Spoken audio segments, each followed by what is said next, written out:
Smooth, yeah. Pittsburgh has a rich history of music, one of the most influential and popular being jazz, and music history is continuing to be made here in the Steel City. And we are so happy to welcome Pittsburgh musician Reggie Watkins and the music director for the Andrew Carnegie Free Library and Music Hall, Heidi Matthews. So, Reggie, first of all, like, as a kid, did you see a trombone and you're like, yeah, that's the one? Well, there was definitely that moment, you know, where when I was kind of finding my way through high school, and, you know, previously I was asked to play tuba, but when I saw the trombone and jazz, it to me struck a chord, and I said, that's what I'm going to do. That's what I'm going to do for the rest of my life. Yeah, I played the clarinet growing up, and brass instruments, especially the trombone, fascinated me because it's almost like there aren't any notes. You have to find the notes, and that's what makes it such a difficult instrument to play. It's kind of like a fretless bass or a fretless guitar in that way. It doesn't have the keys or the valves, but yeah, it takes some time to get it together, but it's the sound of it, it's most like the human voice out of all the instruments. Right. So talk about your career, traveling and exploring different places. What has that been like for you? Well, it's been amazing. I mean, I've traveled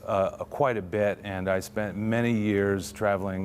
My first kind of soiree out of town was working on cruise ships in a jazz quartet. Wow. But then eventually, and that was great. Eventually, they must make you work hard on there. I bet you're play just like, a lot, you're there a lot, but you get to see a lot of things and go around the world. So that was really great, you know. But then I started touring with Maynard Ferguson, one of the great jazz musicians, trumpet player, and did that for many years, along with some of the other guys from Pittsburgh that were hired onto that band. And then I've also done some things in different genres like pop music. I moved to Texas for a while. I moved to Austin and was playing with Jason Mraz, the songwriter and guitar player, for many years. And then we just love Pittsburgh. So my wife and I, we made a decision, what are we going to do next? We wanted to come back to Pittsburgh. And that's because of the jazz legacy here. And just it's a very much a family atmosphere, you know. And the phrase you hear is that Pittsburgh punches above its weight in terms of arts and culture, and that's the same for jazz. Jazz has an amazing legacy here, and I've been very lucky to be a part of it. Oh, we're so glad that you came back. Heidi, tell us about the Carnegie Studio Jazz Series. Sure. So we are known as the Carnegie since we are the Carnegie Library in Carnegie. Great.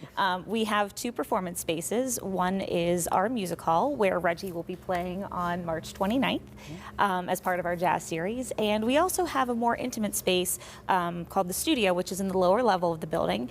It originally was one of the gymnasiums similar to the various libraries that also include the music hall and gymnasium around the city. But this was transformed into a performance venue.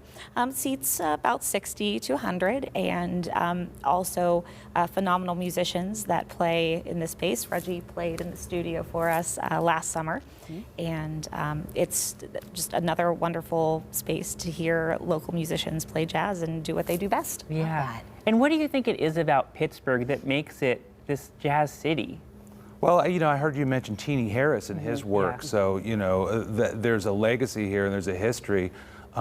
You know, Con Alma is a great restaurant here that has jazz 7 nights a week, and they've got a lot of those Teenie Harris prints up on the wall. You can see those there, and it always reminds me that you know, it's a big shoes to fill. So there's, you know, the names Mary Lou Williams, Art Blakey, Billy Strayhorn, Roger Humphreys, of course, and it's just an incredible place. I don't know if it's in the water or what it is, but it's a city that swings and really. You know, it's a good thing to be a part of. Yeah. I've interviewed Roger Humphreys before in his basement, which sounds really weird, but he does a lot of his work down there and has a studio, so he's really, really great. So I understand that you have a new album out. Tell us about that and what people can expect. I mean, I have a brand new record. This is my fifth record I put out as a leader, and it's my first record where it's all of my original compositions, and it's really celebrating all of the influences, the tributaries that have contributed to my, you know, my work and my sound. If you look at the album, you can see the river there in the background. Those photos were taken by my wife right down at the point. Wow. Oh, cool. So it's about Pittsburgh. A local project, yeah. Yeah, I mean, I really wanted people to know what's going on here. I have a great group on there of guys that are in their around 30, but really great musicians. Michael Burnaby, Jason Washington Jr., Eli Narragon, all kind of at the forefront of the scene here. So I was lucky to get them on my record. Would you play us like a little snippet of it so we can, I feel like we can't talk this much about trombone and not hear a little bit. You want to hear a little trombone? We do. Yeah. Okay, all right. I feel like we have to sit back and relax for a little jazz. The jazz club's coming to us. Yes.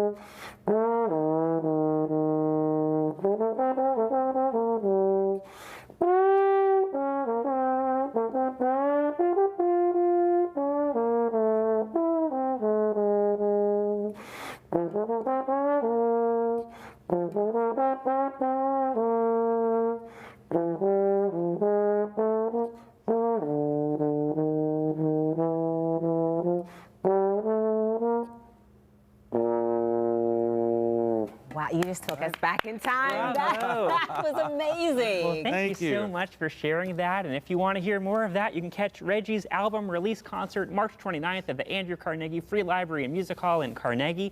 We're going to have more information for you on our website, kdk.com/talkpittsburgh.